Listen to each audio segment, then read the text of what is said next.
Okay, you should have your handout for your notes that I gave you in class. If not, you're going to have to print it off weeks 1 and weeks 2.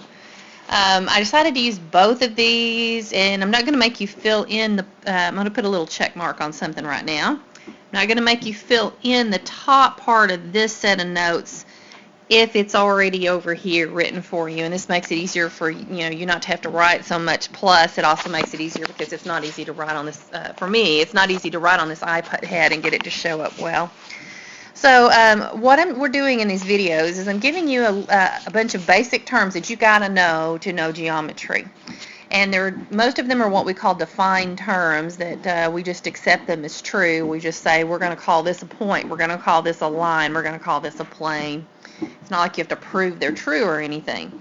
So we're going to start off with the vocabulary, then we'll go to this sheet that I've got the little red check on, but I'm going to be referring to this diagram just to make it easier for you to understand things. I will often do this during the year, supplement your book with notes from outside the book from another textbook, because your book is it's just light on notes, and I want to make sure you understand things, because sometimes we get in the middle of the year and I realize people don't even know how to write a point. So it's important you know all this stuff, okay? All right, so go to the worksheet that I didn't put the red check on. We're going to fill in some stuff here. A point is a location that has no size. It's represented by a dot. Okay, so if I sketch it, I'm usually going to have a dot. And if you look down at this diagram, you'll see there is a dot with a B by it. So I'm going to use that. And that is point B. So you will want to fill in this other stuff here, point B. When I talk about a point, I can just put a dot and a B and say, and then you're supposed to know that's point B, okay? Sometimes it's written out, but most of the times they just put a dot there, and that's how you represent it. And so B would be a point, C would be a point, F is a point, looks like E, A, D are points, but then if we start talking about the stuff between the 2 points, we get into what's a line segment, so you only want to look at one letter. All right, a line is a straight path that has no thickness and extends forever. Last year you learned how to write the equation of a line, y equal mx plus b. We're talking about the same kind of line. So for instance here, a line in this figure here could be line AD or line AE. If I wanted to talk about it, if I sketch it, I always put arrows on the end of it, okay? Sometimes they'll name it with a little letter, like they'll call it line L, and let's say that's a cursive L there, it's hard to read, or a line M or a line N. You'll see that frequently in the book. If I want to name the line, I have to make sure that I draw the little arrows, and let's say I was talking about line AD. AD and AE are the same lines. As a matter of fact here, if you just look, it's talking about the same lines. I could name it either way. I'm just going to name it AE. And I've got to have that line over the top of it with the 2 arrows to say if it's a line. We'll talk about what if it's just a piece of the line, a line segment, in a minute. Okay, now a plane is a flat surface, and you name a plane, you usually sketch it as a rectangle. If you look in this figure, the kind of cursive-looking G that's right here and the cursive-looking H that's right here, those are talking about planes. We usually name them with a letter. So how do we name it here? They named it with a kind of a cursive-looking or fancy-looking G, but I'm just going to write it like this. Another one was plain H. They're flat surfaces, kind of like a flat sheet of paper. A plane has no thickness, and it goes on forever and ever, kind of like a line goes on forever and ever. A plane is just going on forever and ever in 2 directions, like north, south, east, west, if you want to look at it that way, left, right, up, down. Okay, and so if we want to sketch a plane, most of the time we draw it. Sometimes we draw it kind of like a rectangle or a parallelogram, just to show that it's flat. The top of your desk or table, whatever you're sitting at this year, is a plane. Okay. I'm going to erase these so that we can fit other stuff in and not right on top of each other. So, okay, our next thing we've got here is a segment. A segment is part of a line consisting of 2 points and all the points in between them. And there are an infinite amount of points in a line segment, because every time you pick a point and another point, you can always fit a point in between them. You can get so small, it's so microscopic that you can't even see it, is the way we look at it.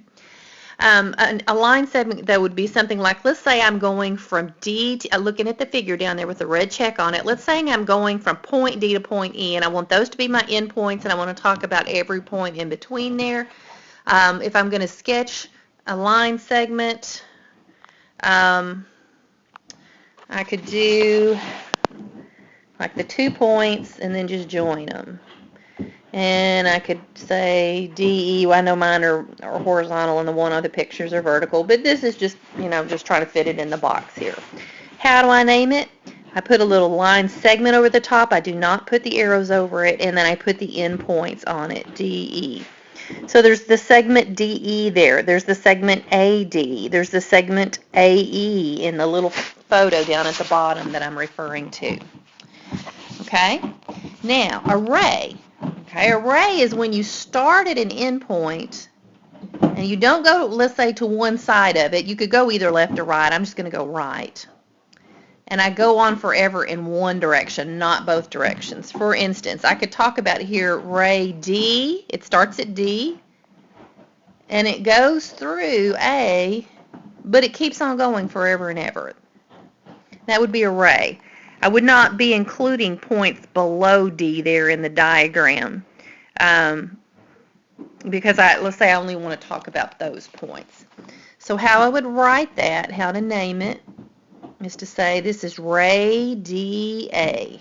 And DA tells me to start at D and go to A, and because I've got the arrow over the A, it shows that it keeps going through A. If I wanted to go from D to down, I would call it Ray DE because I would start at D and go through E and keep going forever. All right, let's see. Now let's look at opposite rays. Opposite rays, for instance, I'm going to write down here at the bottom, two rays that have a common endpoint and form a line. If I put ray DA together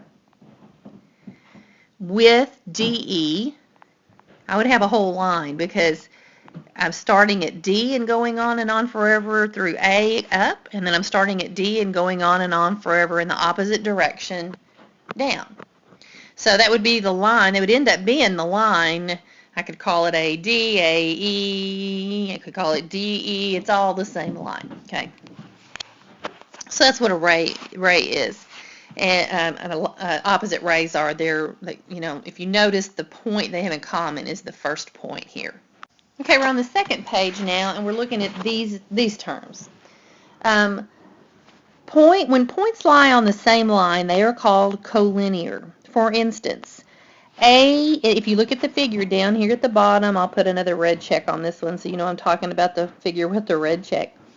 A, D, and E all lie on the same line. They are collinear. So an example from below would be A, and then D, and then E, and you can look down there for a better sketch, okay? It's just trying to fit it in this space. Let's see if I can write it better over here. A, D, and E are collinear. And so I'm looking at this right here. A, D, and E are collinear. And there's not really a way to write it except to show that they're on the same line. So an example, how to write a formula, you would just write it out in words, or how to write a formula. Examples would be A, D, and E. Now, one of the things we're going to learn about collinear lines later is if the lines are collinear, that means they're on the same line. And what's the thing about a line? It has a slope, doesn't it? So if you have 3 letters and you go between them and you calculate the slope between the letters and you get the same slope, like if you were to put it on a line and put it on a graph and count it off, or maybe you were to use the slope formula, you could tell whether things are collinear or not that way. So that's what we're going to end up doing in a bit, not this week, but in the future. Okay, when points lie on the same plane, they are coplanar. Okay, now this is kind of hard to see, but down here, there's not a way to write coplanar as far as this first box, so there's no way to write a symbol for coplanar.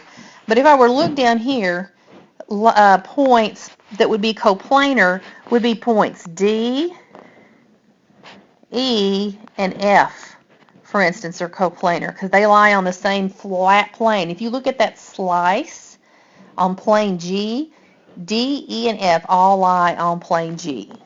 And here's another example. I'll write it down here because all of these would not be coplanar with each other, but like for instance, D, E, and C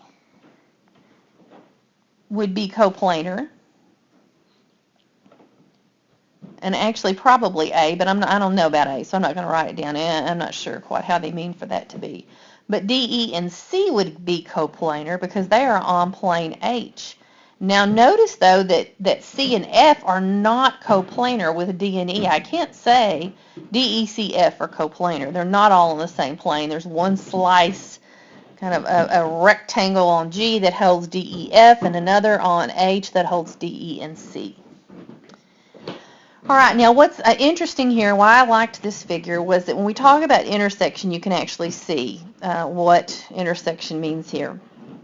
Set of all points that two or more figures have in common. When I look at plane G and I look at plane H, those are kind of look at them as slices, rectangular slices.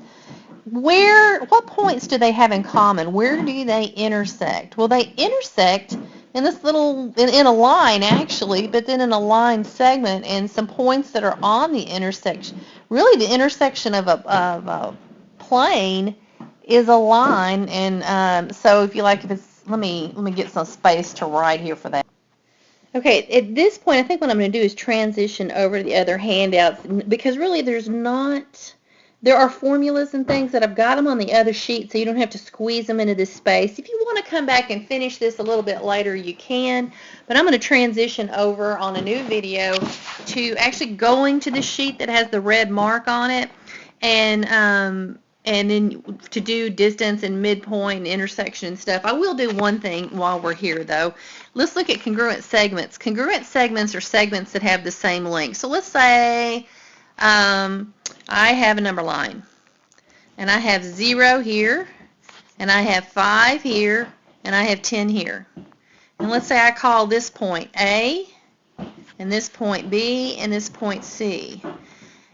From A to B is 5 units, okay? From B to C is 5 units because from 5 to 10 is 5 units. So I could say that segment AB is congruent to segment BC because they have the same length. Now your book is not as strict as some other textbooks that I've seen. They will talk about the distance from A to B being equal to B to C, and actually that's okay. All textbooks do that. But a lot of times your book will go back and forth between these two notations, and they'll think it means the same thing to them. Congruent is actually talking about the line itself. The equal sign is talking about the length of the line. There's a fine difference there, but there is a difference. So just so you know that, your book's going to use these interchangeably. Now, instead of filling in the rest of this, we're going to go to the other sheet now because it has more stuff written out that would be less writing for you and maybe more helpful.